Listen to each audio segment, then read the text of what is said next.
Okay, this is actually take two in an attempt to record a video with this Canon DC100 DVD camcorder, because the first time I tried with this, I had all manner of problems with the camera not wanting to record to the disc. And this camera does not actually have an SD card slot, so it's limited to the DVD. With a little bit of use, it seems to actually want to work now. Of course, it wasn't just problems with recording to disc. When I finalized it, there was all kinds of problems with corrupted video files and issues with that, so clearly the video format that this thing tried to put onto the DVD was no good. But it seems to be okay now. So before I could not even get through 30 seconds of video, and it would just crash. Even though it would record the file to the disc, obviously it wasn't recording it properly. But this is a DVD camera. This is the first time I've ever actually used a DVD camera. It's really the first time I've ever seen one. And, well, in person. You see them all over eBay. And my brief experimentation with this one and one other, which we'll go to in a second, seem to correlate directly with the large number of DVD cameras that are littering eBay. Nobody wants them because they suck. And there's a number of reasons why they suck. They're not like a DV camera, where you can plug it into a computer with a FireWire cable and just import video that way. Because they use DVDs, it's a completely digital format, but it's not like SD cards either, where it saves a video file to an SD card. You can take the SD card out and put it into another computer. No, there's this whole mess with what's called finalizing a disc. Because the way that it works is it actually works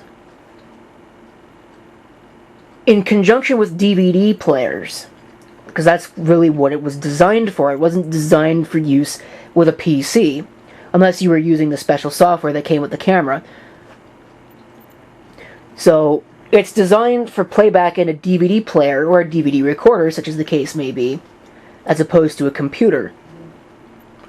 And the two definitely don't translate. What you end up with are these VOB files, which work, but they're not really what you're after. I know that Sony Vegas will take the VOB files, so I don't have to do any intermediate conversion, but for most intents and purposes, that's what you're going to end up having to do. And it's really kind of a pain in the butt. Which is to say nothing of the fact that these things are very susceptible to shock, and obviously if the disc is not basically perfect, then it won't actually record properly. But, oh well, this is what we had back in the day, I suppose. So I'm going to go ahead and I'm going to play around with some of the video faders, because that's pretty much the only other thing that this camera is good for. The battery's dead, so that's pretty much useless. In fact, it's bulging, so as soon as you unplug the camera, it just shuts off. So I'm going to have to buy another battery if I want to use it remotely. It's Canon battery pack model BP208. I'll have to see if they're cheap on eBay. But I don't know if I want to invest too much money in this camera because I don't think it works.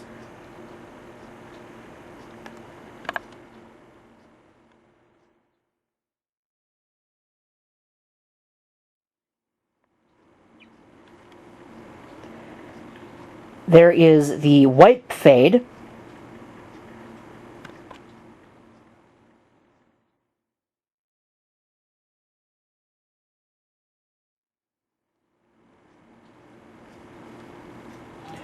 There is the corner fade.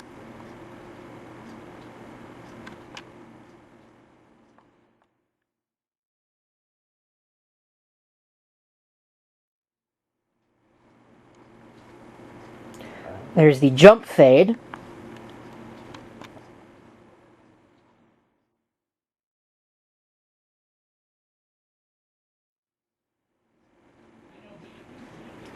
There's the flip fade.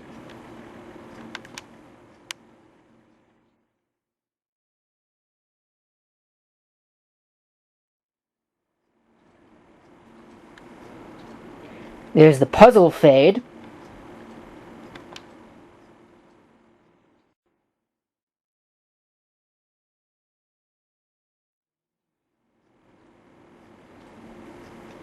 The zigzag fade.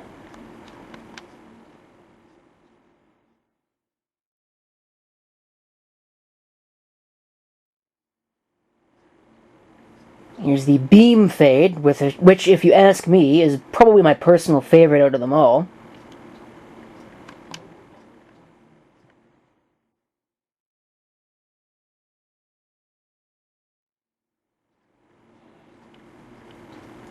Last but not least, there is the tide fade.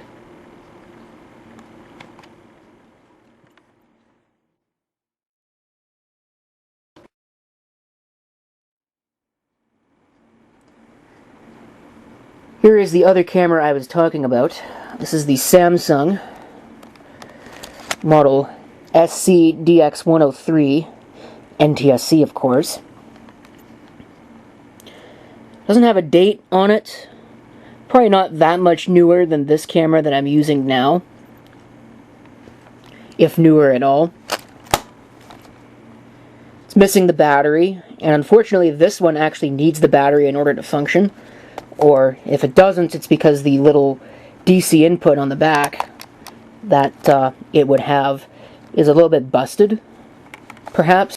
I don't know, but it'll shut off if you move the camcorder rambunctiously, so either way. And it doesn't seem like it's a shock-related problem. It seems like it's just turning off because it loses power. So, but there you go. Here's a look at the Samsung. I think it's a little bit better than this one in that it will actually support dual layer drives. I don't think it's got a stereo microphone. I know the one I'm using now does, but I think it's only mono and it's using software to make stereo out of it. I'm not really sure how that works, but whatever. Both these cameras do have view screens on them, but they're pretty useless, so... Especially since the, the viewfinder, but the view screen is probably the only really useful thing about it. So, I'll go ahead, I'll make sure this actually recorded properly on this particular run, hopefully it did. And we'll go ahead and we'll switch over to this camera, so I'll be right back, thanks to the magic of video editing.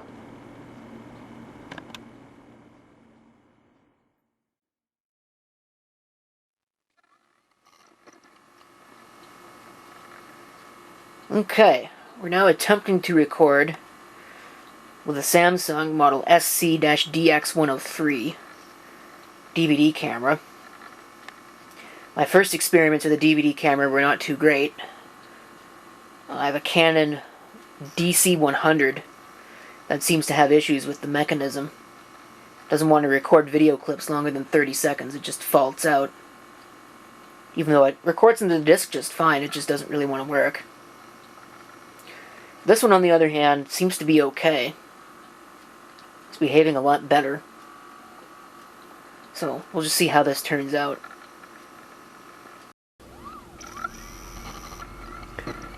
Okay, yeah, it seems to be definitely working quite a bit better. Although, the problem with this camera is it has no battery. And I think the AC input on the back is loose. So every once in a while the camera will just turn off. So, if I keep it relatively still, it's okay. But if I start moving it around like crazy, then it stops working. And if I start playing with controls, then it stops working. Because I'm sure if I try the zoom control, it'll turn off. Oh, it didn't. Wow, that's impressive.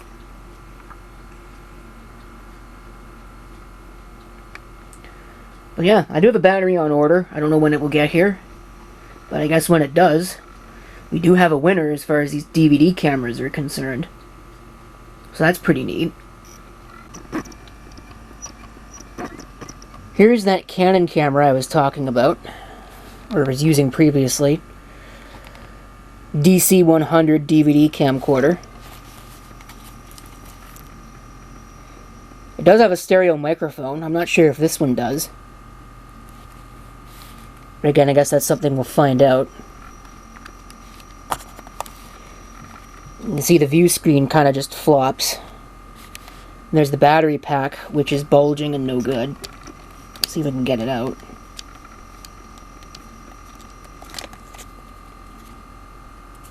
Yeah, that's hot, so there's a bulge in it right there. I'm not sure if you can tell. That's, yeah, that's garbage. Manufactured in 2006.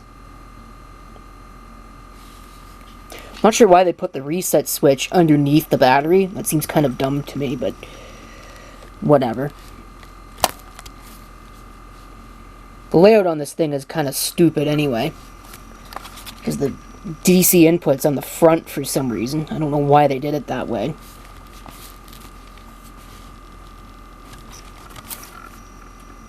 But they did, so you gotta live with their decision, I guess. I don't even know really what the point of that is. I mean, it would suggest to me that maybe it's got some kind of wireless functionality, but I don't think it does, so.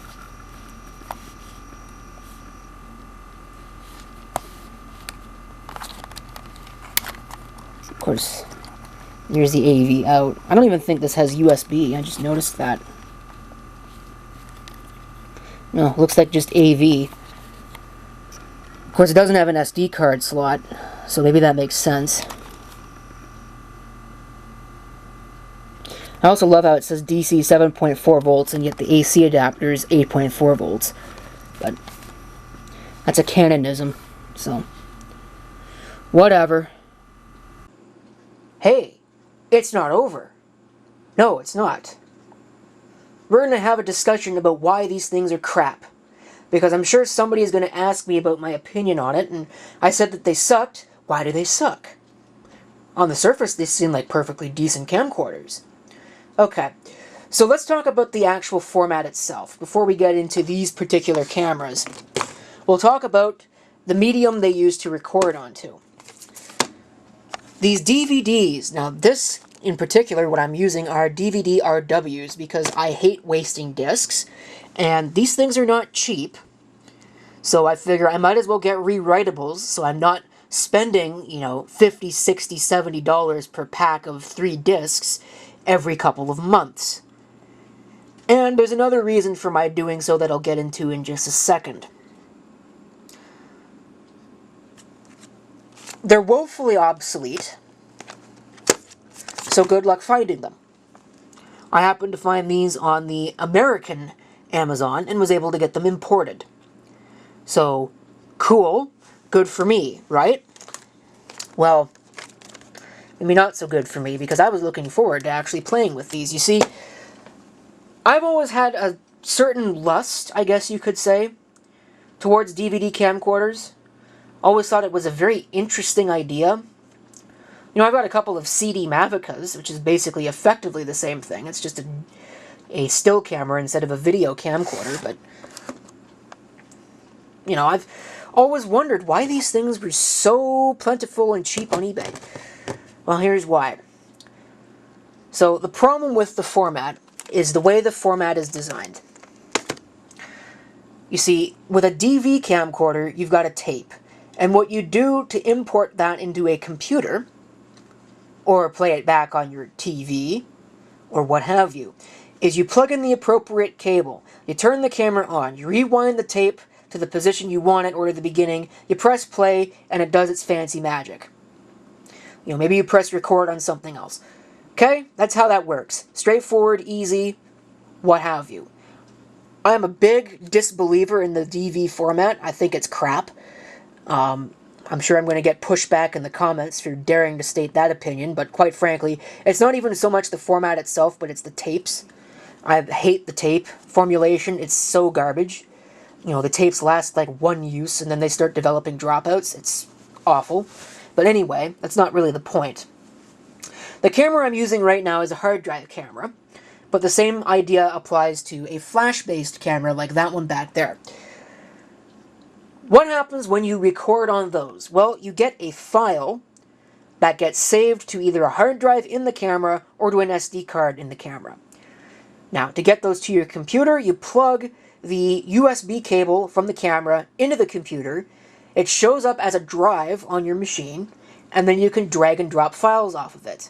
There are other ways that you can do file transfers off of cameras like this. You can take the SD card out and put it into a card reader, and it's basically exactly the same deal, if it happens to have an SD card like that one back there would use. None of that works for these, because these are not designed to work with a computer, which I think I mentioned, but I'm going to expand on it. These are designed to work with a DVD player. The idea being that you would record a bunch of video files, a bunch of video clips of a family vacation or whatever on this. Once you were done with that, you would finalize the disc, which would then create something that you can no longer record to, even if there's time left on it. You can never record to it again unless it's a rewritable. And you plop the disc into a DVD player.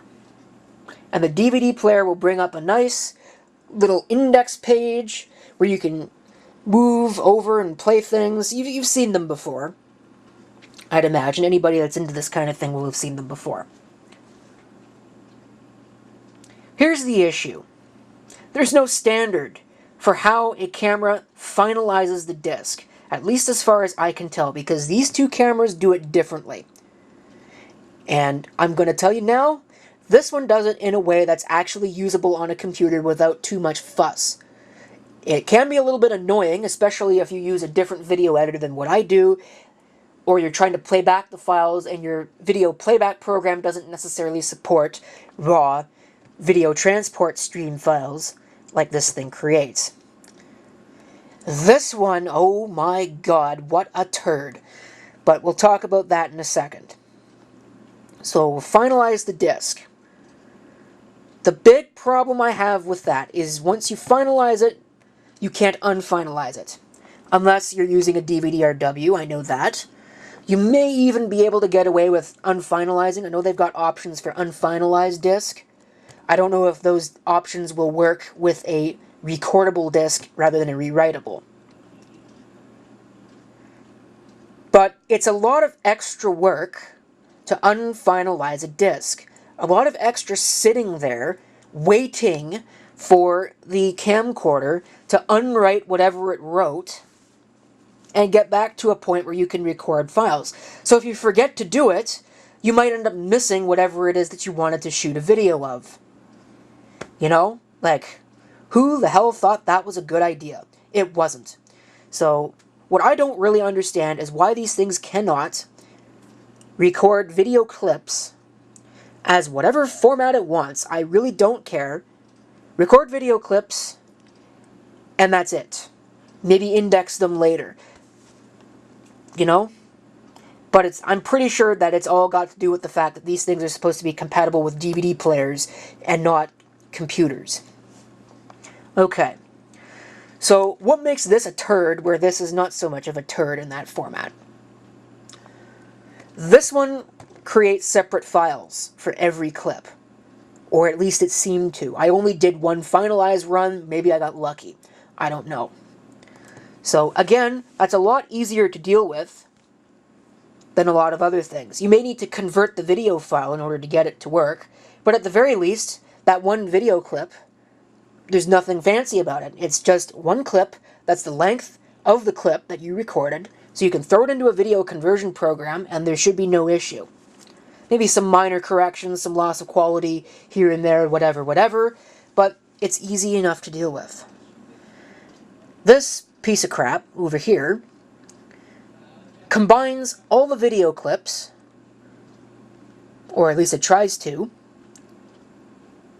into one video clip. And it indexes. It puts index marks in that video clip. And that is how a DVD player is supposed to know how to play it back. I suppose it probably works on a DVD player. It does not work on a computer. And oh boy, does it ever not work on a computer. Because what you end up with is you've got a video file that, let's say, to a normal program, like Media Player Classic Home Cinema, for example, you got a file that to that program appears to be about 3 minutes in length. But in reality what you've got is a file with multiple clips in it, with multiple index marks that might be 9 minutes in length. So it hits the 3-minute mark and just keeps playing. And there's no way to seek, there's no way to look at what's in the file, there's no way to do anything. Because to Media Player Classic, it's only a 3-minute file. So you go to throw that into a video conversion program, and you get the same end result. Is it will go through, it will convert the 3 minutes, and it will base its time remaining and its percentage completed on that 3 minutes, but it will keep going beyond that. But the problem is there's now no real information to indicate much of anything in that video file after the 3 minutes, because it's not reading in any of that, because to it, the file is done. So what you end up with is a video file that's missing audio samples, missing video samples, the AV sync is all out of whack, it gets faster, gets slower, it does all this...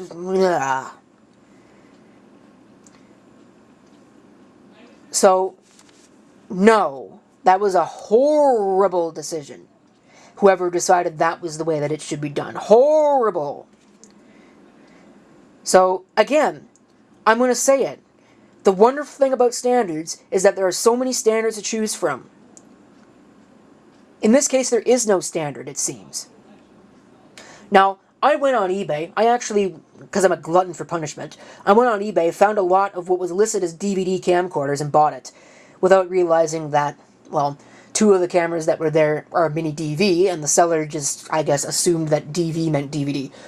So, whatever. I've got a couple mini DV cameras and one DVD camera. The DVD camera is Hitachi, so it's a different brand from these. I want to see what it can do. You know, if it's more like this, if it's like this, or if it's something else entirely. What I can tell you is that this thing has got all kinds of problems with its disc, its mechanism. So, when I first got it, it wouldn't record beyond 30 seconds. It would just cut out after that. And the first time I finalized the disc, I ended up with 4 video clips that, when I recorded like 15, I ended up with 4. Second time I ended up with 1, which is what you saw previous in this video. So, okay, forget the stupid format. What about the cameras? What makes them crap? Well, first of all, take a look at the size of the image, the lens. Right there. Take a look at the size of the lens. Again, we'll do the same with this one, if I can find the cap. Compare that to this mini DV camera, or this modern Handycam high definition. They've miniaturized these cameras, and in the process, they've shrunken the size of the image sensor, so the picture quality is just not very good. The video's grainy, it's dark, there's not a whole lot of low light sensitivity. There's no video light on these, so, I mean, that would have helped, but you don't even get that much. But the worst part, the worst offense, is the amount of noise that they pick up from the CD mechanism. The irony of the whole thing is that this one doesn't pick up a whole lot. Now you can tell that it's a DVD camera sometimes because you can't hear it. But it doesn't pick it up nearly as bad as this one does. This one is horrible for that. So that's just awful. These view screens are useless, you know, like, what the heck are you supposed to do with that? Like, really? I mean, you put your nose right into the camera. This one is even more sinful because I don't even think it's got a stereo microphone. I gotta be honest with you, I don't think that's stereo. And the reason why is because, check this out. Dolby Digital Stereo Creator. Really? So it's making stereo audio out of mono audio? Why?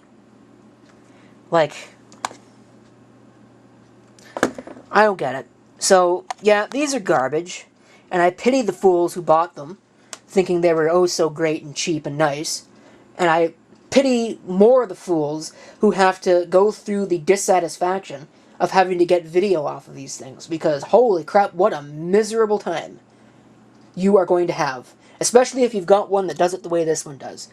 Man, that was terrible. So there you go. There's my whole rant and spiel about how these things suck. You know, maybe somebody somewhere had a good experience with one 20 years ago. I don't know.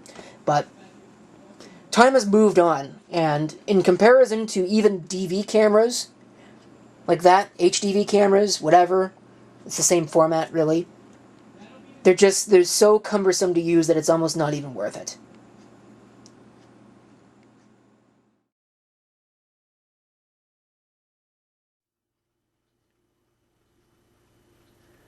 But wait, there's more. I happened to find this camera for cheap, and I got it even cheaper. I got a pretty good deal on it. It's a Sony model DCR-DVD403, I believe. Pretty sure that's what it is. And we'll see how it does in comparison to the other two. Being a Sony, I expect that it will be marginally better. Zoom control's in a stupid location. And the zoom is super fast. I think the image sensor is a little bigger. The other problem with this one is that it's 5.1, and I couldn't figure out how to turn off the 5.1 surround. So it looks like it's pretty permanently in 5.1 surround mode. Which I guess is okay, but that kind of sucks. It did come with a battery. Actually, it came with 2 batteries. So this one's actually mobile, which is nice. But I guess we'll see how the recording turns out on this thing. Being mobile, it means I can actually take it places. I have 104 minutes according to the battery. This is actually a bigger battery. I think it's an FP70. It is in full lithium P.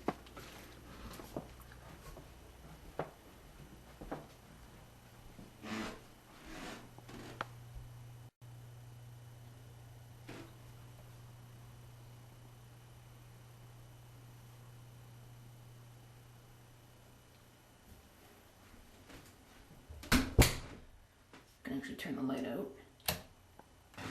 Turn on night shot, which this also has.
I wish people would clean it out after using it.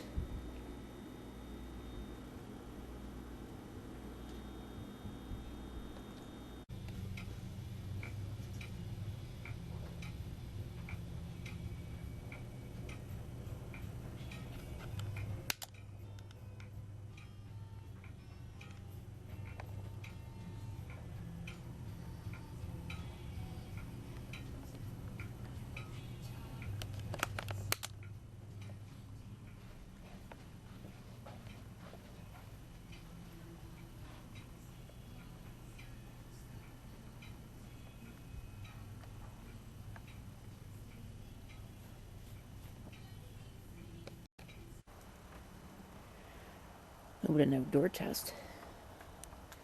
Not that you can see anything, it's pitch black. Not until I turn the night shot on anyway, and even then. It's really only the snow. Not much of it.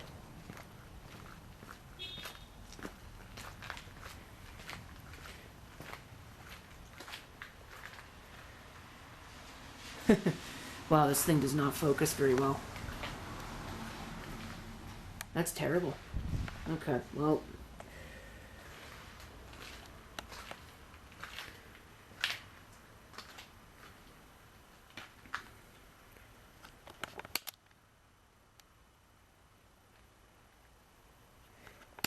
It's too bad it doesn't have a video light. That would probably be more useful than the night shot, but it doesn't. So this is what we get.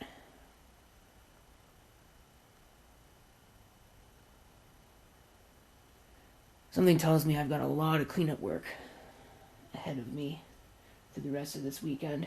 This pile of crap needs to go. Especially because, you know, being the time of year that it is. Oh, it's got an address on it. Oh, crap, I'm going to have to edit that out.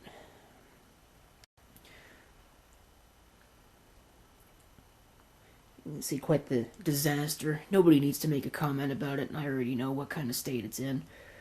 It's going to have to be cleared up soon because there's winter tires underneath this huge pile of junk, so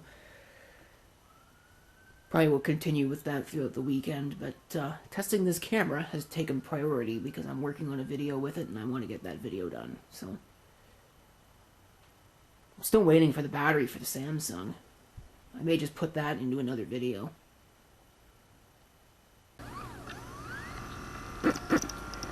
Okay. My battery for this camera showed up. So now we're testing it with actual battery power. It doesn't charge very nicely, and I'm not sure if it's the power supply or if it's the port on the camera. I don't have any other cameras that use that power supply, so I can't test it with something else, but it works. I have 3 bars. It's better than nothing, I guess. It's a cheap aftermarket battery. Probably a firebomb, honestly, but, you know, it's nice to have portability. Especially since this is really the only one of these DVD cameras that actually friggin' works properly. Or, I shouldn't put it that way, that actually works in an acceptable manner. It doesn't record stupid. That was an interesting noise.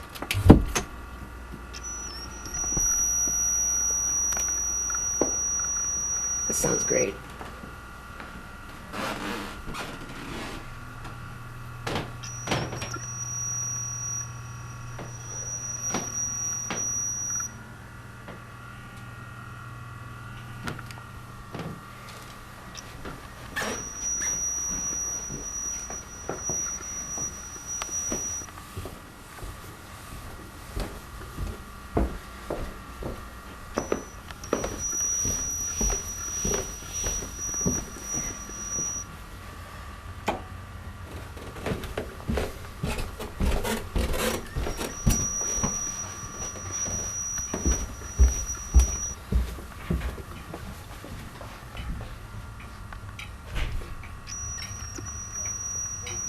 The low light on this is terrible. It's really bad. I can't even see anything. I didn't realize it was that bad. I'm also not really sure what's making that noise. Hopefully the recording will turn out. It won't just corrupt everything. But I doubt I'll get that lucky.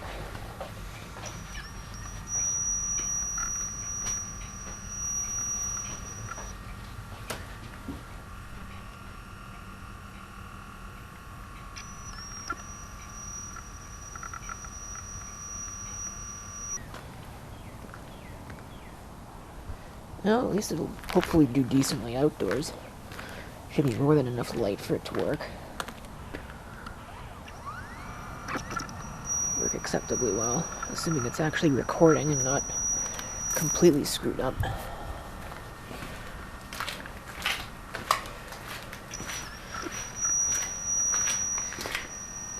I've got a lot of projects I need to work on.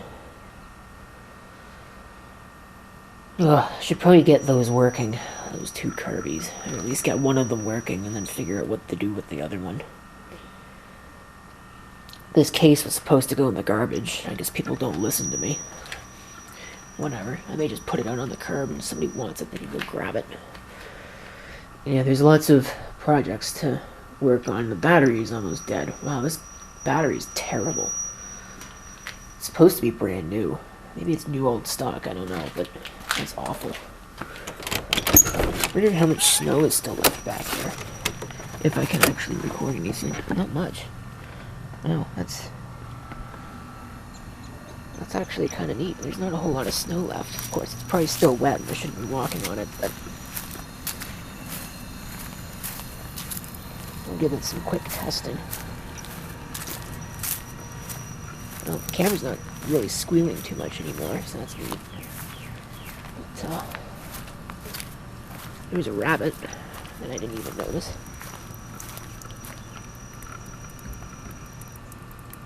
And it's spring now, so that's good.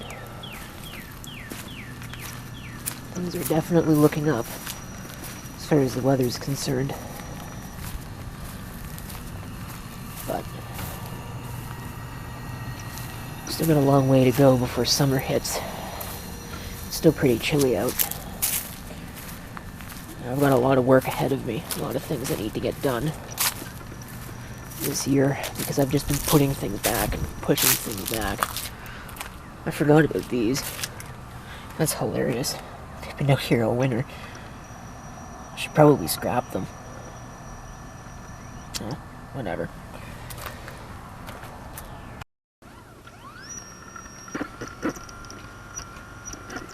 Okay, in my testing of this camera, I've found out a couple of things. Number one is this brand new battery that I got as pants. It lasts like about 10 minutes and then dies, which is kind of ridiculous. Number two, I don't know why this thing is making that weird squeaky noise. That's fairly irritating.